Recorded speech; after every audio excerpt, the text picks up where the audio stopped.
Hello everyone, আসসালামু আলাইকুম। সবাই কেমন আছেন? আজকে চলে আসলাম কাচ্চি বিরিয়ানি রেসিপি নিয়ে।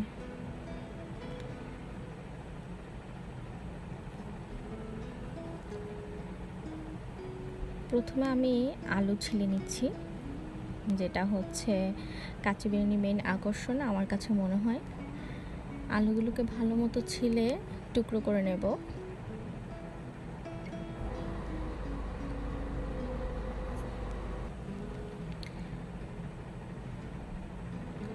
টুকরো করে আলুগুলোকে আমি ধুয়ে লবণ এবং ফুড কালার মিশিয়ে নিচ্ছি, এরপর ভেজে নেব। এরপর এখানে আমি জাফরান দুধে ভিজিয়ে রেখেছি। এখানে মাওয়া তৈরি করে নিয়েছি ঘি এবং গুঁড়ো দুধ দিয়ে। এরপর আমি এখানে বেরেস্তা তৈরি করে নিচ্ছি।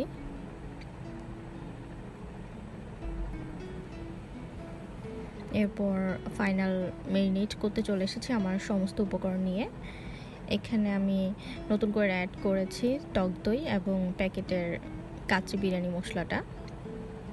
প্রথমে আমি প্রায় 1.5 কেজি পরিমাণ মাংসে পেঁয়াজ এবং আদা রসুন বাটা এবং লবণ দিয়ে নিলাম।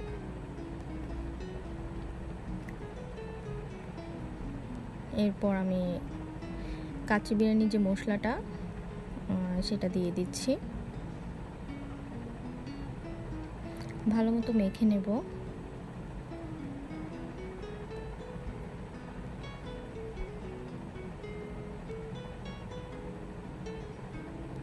এরপর টক দইটা দিয়ে দিলাম এবং বেরেস্তা দিয়ে দিচ্ছি। বেরেস্তাটা আমি পর্যায়ক্রমে পরিমাণ মতো দেব। ভালোভাবে মাখানোর পর আমি এখানে যে তেলটাতে বেরেস্তা করেছিলাম সে তেলটা গরম করে ঢেলে দিয়েছি এবং ভালোভাবে মিক্স করে নিচ্ছি, এতে করে ফ্লেভারটা অনেক স্ট্রং হয়। এরপর আমি এখানে ঘি দিয়ে দিয়েছি,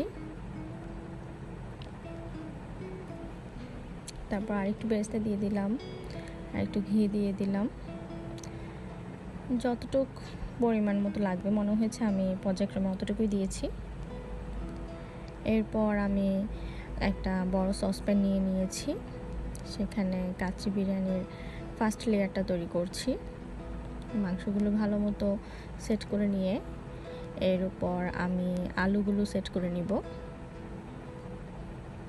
আলুগুলো আমি ভালো একটু হাফ ডান করে ভেজে নিয়েছি।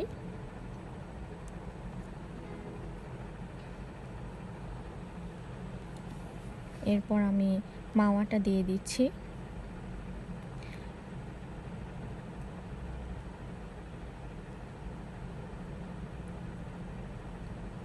ঘি দিয়ে দিচ্ছি এবং হাফ সেদ্ধ করে রাখা বাসমতি চালটা সেটাও দিয়ে দিলাম, দিয়ে ভালো মতো বিছিয়ে নিচ্ছি। এটা প্যাকেটের গায়ে লেখা থাকে কিভাবে কি করতে হবে, আমি সেই ডেসক্রিপশানটাই ফলো করেছি। আমি আরেকটা লেয়ার তৈরি করছি, আবার বেরেস্তা দিয়ে দিলাম, মাওয়া দিয়ে দিচ্ছি। এরপর জাফরান ভেজানো যে দুধটা সেটা দিয়ে দিচ্ছি। জাফরানগুলো একটু ছড়িয়ে ছিটিয়ে দিচ্ছি।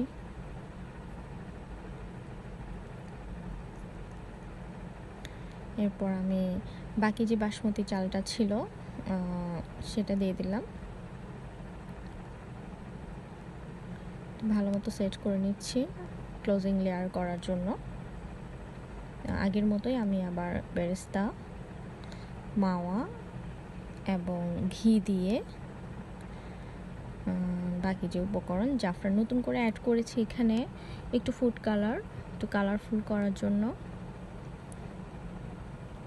এখানে একটু ক্লোজিং লেয়ারে আপনারা যে ভাত যে রাইসটা রান্না করেছি সেদ্ধ পানিটা একটু উপর থেকে ছড়িয়ে ছিটিয়ে দেবেন, যাতে করে দমে থাকা অবস্থায় নিচে মাংসটা লেগে না যায় এবং একটা জুসি ভাব থাকে।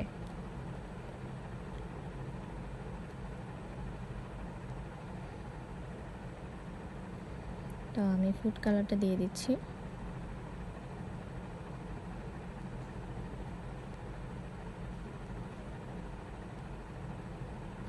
বাসায় থাকা খুব অল্প উপকরণে সহজে কিভাবে রেসিপিটা করা যায় আমি সেটাই ট্রাই করেছি। আপনারা চাইলে এখানে বাদাম বাটা, পোস্ত বাটা এবং আরও অনেক কিছুই ইউজ করতে পারেন আরও ফ্লেভারফুল করার জন্য, কিন্তু আমি যেভাবে করেছি ট্রাস্ট মি স্বাদ একটুও কমেনি।